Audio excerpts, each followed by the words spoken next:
tidak di bawah dasar laut. Mungkin ada ikan-ikan yang bagus. Karena itu kalian ikuti video saya, oke? Ya.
Akhirnya sampai juga kita di tempat snorkeling.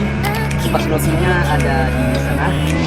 Cuma kita sekarang mau cari tempat rehat dulu, mau taruh ini dulu, lalu kita snorkeling. Di video saya terus ya.